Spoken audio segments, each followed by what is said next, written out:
তদন্ত প্ৰক্ৰিয়া কোন দিশে আগবাঢ়িছে এই সন্দৰ্ভত অসম জাতীয় পৰিষদে প্ৰশ্ন উত্থাপন কৰিছে। জগদীশ ভূঞে প্ৰশ্ন উত্থাপন কৰি সংবাদমেল সম্বোধন কৰিলে। জুবিন গাৰ্গৰ ন্যায় বিচাৰিছে, তদন্ত ভালদৰে হওক সেই দাবী উত্থাপন কৰিছে। প্ৰক্ৰিয়াটোত সন্দেহৰ এটা পৃষ্ঠভূমি তৈয়াৰ কৰিছে।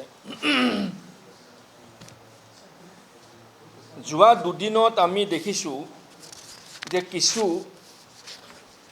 কথা বতৰা প্ৰকাশ হৈছে, যিবোৰ কথা বতৰা প্ৰকাশ হ'ব নালাগিছিল, যিবোৰ কথা বতৰাৰ উত্তৰ দিবৰ বাবে জুবিন গাৰ্গ এতিয়া আমাৰ মাজত নাই, আৰু যিবোৰ কথা বতৰা বিধিগতভাৱে প্ৰকাশ কৰাৰ প্ৰয়োজন নাছিল।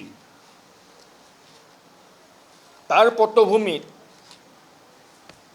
জুবিন গাৰ্গৰ প্ৰতি থকা অসমৰ ৰাইজৰ যি সীমাহীন অনুৰাগ, যি সীমাহীন ভালপোৱা, যি মৰম স্নেহ শ্ৰদ্ধা, সেই সীমাহীন অনুৰাগত বাধাগ্ৰস্ত কৰিবৰ বাবে বা সীমাহীন অনুৰাগত ঋণাত্মক ধাৰণা সৃষ্টি কৰাৰ এটা ষড়যন্ত্ৰ চলিছে নেকি, সেই প্ৰশ্নটো আমাৰ মনৰ মাজলৈ আহিছে। গতিকে মই প্ৰথমে এই সন্দেহৰ পৃষ্ঠভূমিটো ক'ৰ পৰা আৰম্ভ হ'ল তাৰ পৰা মই আৰম্ভ কৰোঁ। এই বিষয়টো মই পৰৱৰ্তী সময়ত আহিম। 19 ছেপ্টেম্বৰ তাৰিখে জুবিন গাৰ্গৰ দুৰ্ঘটনাটো সংঘটিত হৈছিল, আৰু 1 অক্টোবৰ তাৰিখে দুজন প্ৰধান অভিযুক্ত শ্যামকানু মহন্ত আৰু সিদ্ধাৰ্থ শৰ্মা গ্ৰেপ্তাৰ হ'ল দিল্লীত। দুয়োজন একেদিনা দিল্লীত গ্ৰেপ্তাৰ হ'ল, ওচৰা-ওচৰিকৈ গ্ৰেপ্তাৰ হ'ল। তো 19 ছেপ্টেম্বৰৰ পৰা 1 অক্টোবৰৰ এই সময়ছোৱাৰ মাজত তেওঁলোকৰ মোবাইল খোলা আছিল, তেওঁলোকে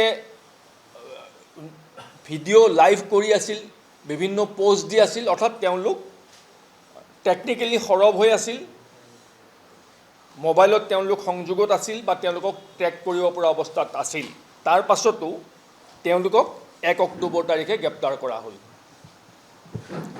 1 অক্টোবৰ তাৰিখে গ্ৰেপ্তাৰ কৰাৰ আগে আগে 19 ছেপ্টেম্বৰ তাৰিখে মালয়েছিয়াত শ্যামকানু মহন্ত এখন এফিডেভিট নটাৰী কৰিছে।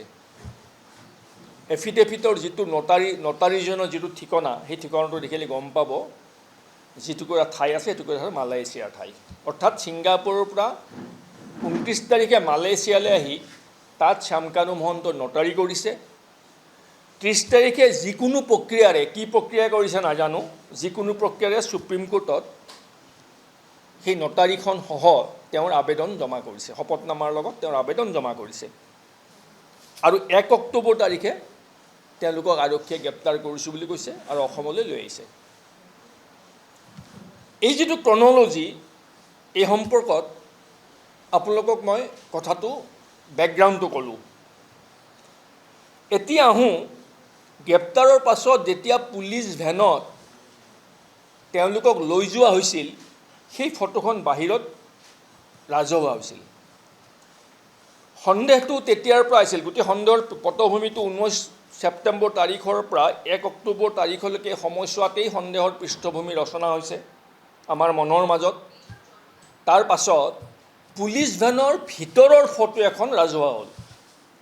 আপোনালোক সাংবাদিকসকলে ভালকৈ জানিব যে আৰক্ষীৰ ভেনত যেতিয়া এজন অপৰাধী বা অভিযুক্তক থানালৈ বা আদালতলৈ বা জেললৈ বা যলৈকে নহওক যদি লৈ যোৱা হয়, সেই লৈ যোৱা অৱস্থাত সেই ভেনখনৰ ভিতৰত আৰক্ষী আৰু অপৰাধী বা অভিযুক্তৰ বাহিৰে তাত অন্য কোনো মানুহ নাথাকে, তাত সাংবাদিকো নাথাকে। তেনেস্থলত সেই ভেনখনৰ ভিতৰৰ ফটোখন কোনে উঠালে আৰু সেই ফটোখন ৰাজহুৱা কি উদ্দেশ্য লৈ কৰিলে?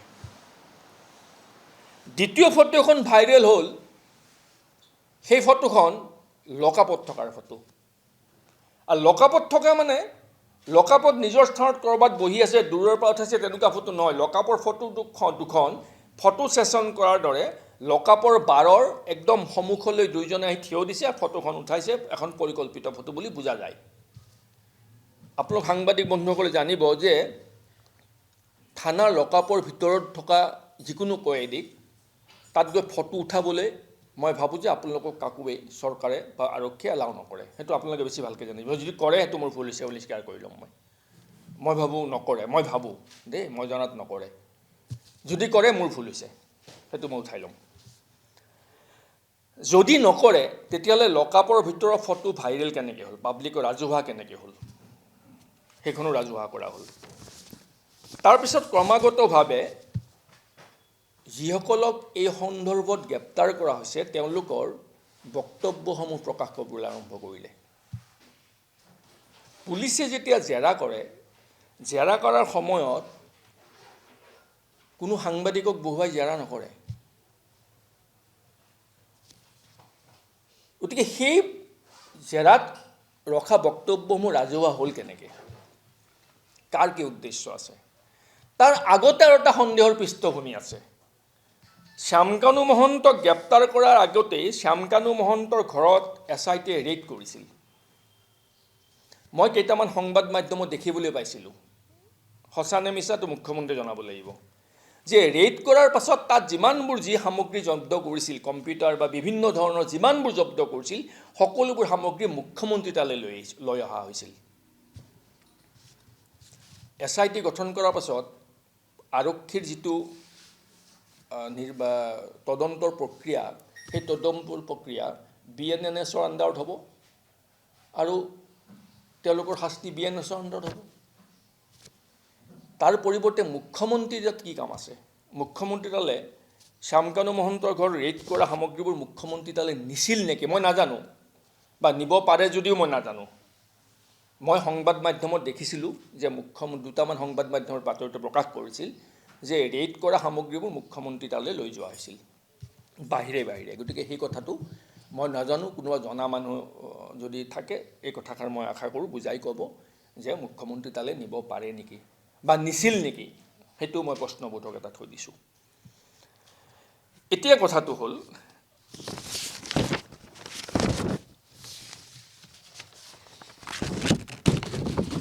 BNSSৰ অধীনত যেতিয়া গ্ৰেপ্তাৰৰ কাৰণ আদালতক জনোৱা হয়, গ্ৰাউণ্ড অফ এৰেষ্ট,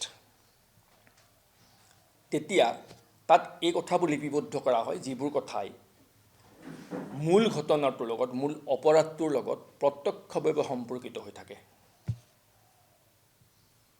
কিন্তু যিখন ৰিমাণ্ড কপি বুলি কৈছে, আচলতে গ্ৰাউণ্ড অফ এৰেষ্ট যিখন ওলাইছে, সেই কপিটো এনে কিছু কথা সন্নিৱিষ্ট আছে যিবোৰ কথা BNSSৰ বিধি অনুসৰি কৰিব নালাগিছিল, কাৰণ সেইবোৰ প্ৰাসংগিক নাছিল, সেইবোৰ ৰেলিভেণ্ট নাছিল। যিবোৰ বিষয় মূল ঘটনাটোৰ লগত সম্পৰ্কিত নহয় বা প্ৰাসংগিক নহয়, ৰেলিভেণ্ট নহয়, তেনেকুৱা বিষয়বিলাক গ্ৰাউণ্ড অফ এৰেষ্টত লিপিবদ্ধ কৰিব নালাগে। কিন্তু জুবিন গাৰ্গৰ তদন্তৰ ক্ষেত্ৰত সেই কামটো কৰা হ'ল। অপ্ৰাসংগিক আৰু অপ্ৰয়োজনীয় কিছু বিষয় তাত সন্নিৱিষ্ট কৰি দিয়া হ'ল।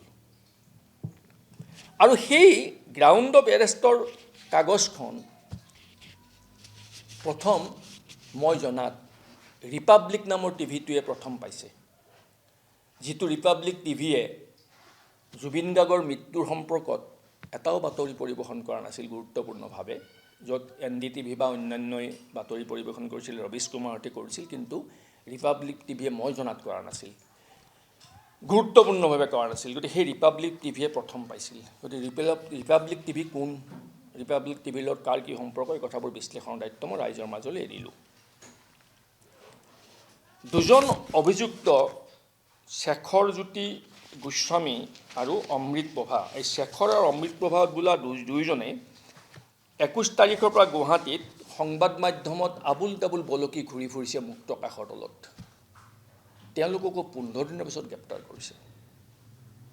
তাৰমানে সেই দুজন ব্যক্তিকো বক্তব্য সলনি কৰাৰ, তেওঁলোকক নিজৰ মতে কথা সজাই কোৱাৰ, কাৰোবাৰ স্ক্ৰিপ্ট মতে ব্যাখ্যা কৰাৰ বাবে সুবিধা প্ৰদান কৰি শেষ মুহূৰ্তত তেওঁলোকক গ্ৰেপ্তাৰ কৰা হ'ল। কোনোবাজনে ক'লে যে শ্যামকানু মহন্তক বিষ দি হত্যা কৰা হৈছে, বিষ খুৱাইছে, আৰু সেই বাতৰিটো ব্ৰেক কৰিছে প্ৰথম ৰিপাব্লিক টিভিয়ে। কেনেকৈ গম পালে? এই কথাবোৰ বাহিৰলৈ কিয় ওলাই আছে, কেনেকৈ গম পাইছে, কোনে উলিয়াই আছে? গতিকে এই সন্দেহৰ পৃষ্ঠভূমিসমূহে এই কথাটো ভাবিবলৈ আমাক বাধ্য কৰাব নেকি বা বাধ্য কৰাইছে নেকি যে জুবিন গাৰ্গৰ অনুৰাগ বা জুবিন গাৰ্গৰ প্ৰতি থকা জনসাধাৰণৰ বিশ্বাস ভালপোৱা স্নেহক ঋণাত্মকভাৱে আগবঢ়াব পাৰি নেকি বা ঋণাত্মক প্ৰভাৱ পেলাব পাৰি নেকি সেই সম্পৰ্কত এটা ষড়যন্ত্ৰ চলিছে নেকি